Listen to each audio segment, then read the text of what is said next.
Pastor जी की जय मसीह, सब भाई बहनों को जय मसीह। मेरे को बहुत परेशानी थी बचपन से, मैं बहुत ही परेशानी थी। मैं बाबू के भी पास गई थी पर मेरे को कहीं से भी आराम नहीं मिला। मेरे को मैं परमेश्वर से 7 दिन यहाँ पर 5 दिन आई थी इस चर्च में चमत्कार, और मेरे को प्रभु ने मेरे को परमेश्वर ने चंगा किया। मैं विश्वद्वार को वहाँ पर गंगानगर भी गई, वहाँ में मेरे परमेश्वर ने मेरे छुटकारा दी बीमारी को जाग किया। मेरे पिता परमेश्वर तेरा धन्यवाद करके मेरे पिता परमेश्वर तेरी महिमा हो, मेरे पिता परमेश्वर तेरी स्तुति हो, मेरे पिता परमेश्वर। हालेलुया।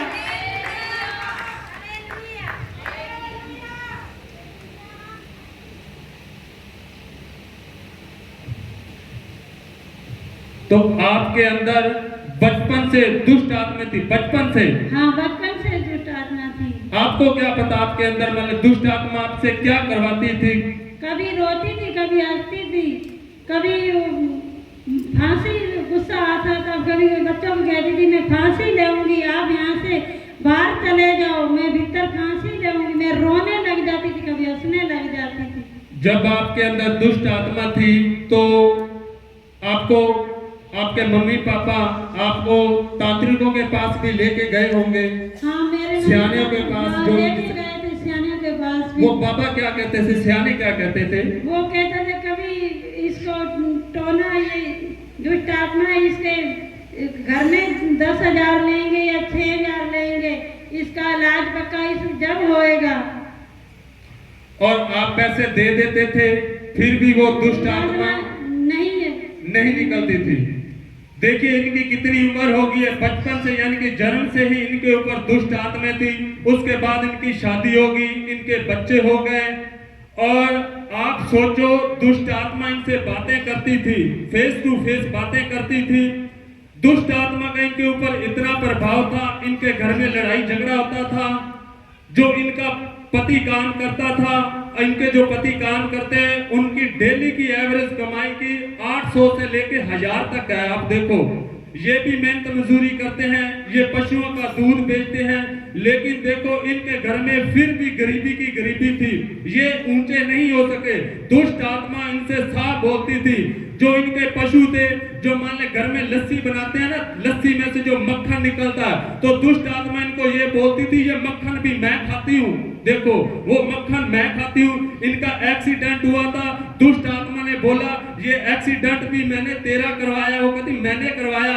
इनकी एक लात टूट गई थी, फ्रैक्चर हो गई थी, ऑपरेशन हुआ था। ये बहुत सी समस्याओं से ये गुजरे, लेकिन इन्हों को चमत्कार चर्च के बारे में बताया गया। ये चमत्कार चर्च में आते रहे और ये मंडे को हमारे घर में आए। हमने इनके लिए प्रार्थना की, हमने कहा आप वीरवार को गंगानगर में जाना, वहां पे परमेश्वर के दास आपके लिए प्रार्थना करेंगे। ये वहां पर गए, ये और इनके पति गए। परमेश्वर के अभिषेकी दास ने इनके लिए प्रार्थना की और वो दुष्ट आत्मा इनकी बॉडी को छोड़ के निकल गई। वो दुष्ट आत्मा बोलती थी बस मैं 2 दिन हूँ, सोमवार हमारे पास आए, मंगल और बुधवार इनको बोलती, इनका बुरा हाल हो गया था। वो दुष्ट आत्मा बोलती थी वीरवार को तो मैंने चला ही जाना, बस 2 दिन मुझे रहने दो, वीरवार को मैंने चला जाना। इनके 2 दिन इतने बुरे हाल हुए, ये कहते थे कि मैं अपने आप को फांसी लगा दूंगी, मैं मर जाऊंगी। दुष्ट आत्मा ने इनका हाल इतना कर दिया था। देखो इनका पैसा बीमारियों में जा रहा था, व्यर्थ जा रहा था, इनके घर में लड़ाई झगड़ा था। प्रभु यीशु मसीह ने उस प्रार्थना के द्वारा इनके जीवन को बदल दिया, इनके हालातों को बदल दिया। दुष्ट आत्मा चाहे 25 साल है, 30 साल है, चाहे 100 साल है, वो प्रभु यीशु मसीह के सामने और परमेश्वर के अभिषेकी दासों के सामने कभी नहीं टिक सकती, क्योंकि हमारे प्रभु यीशु मसीह ने लश्करों को निकाल दिया था। तो ये एक आदि क्या है, परमेश्वर के दास जहां पे खड़ जाए, चाहे दुनिया की जितनी मर्जी दुष्ट आत्मा आ जाए, वो आपका बाल भी बांका नहीं कर सकती। आज एक जीवित गवाही के साथ खड़े हैं। देखो ये इनके जीवन में ये बड़ी मायने रखती है गवाही, इसलिए आपको विश्वास करना है। तारीफ करे प्रभु यीशु मसीह की, जोर से जोर से जोर से तालियों के साथ प्रभु यीशु मसीह की महिमा करें। हमारा प्रभु प्रभु यीशु मसीह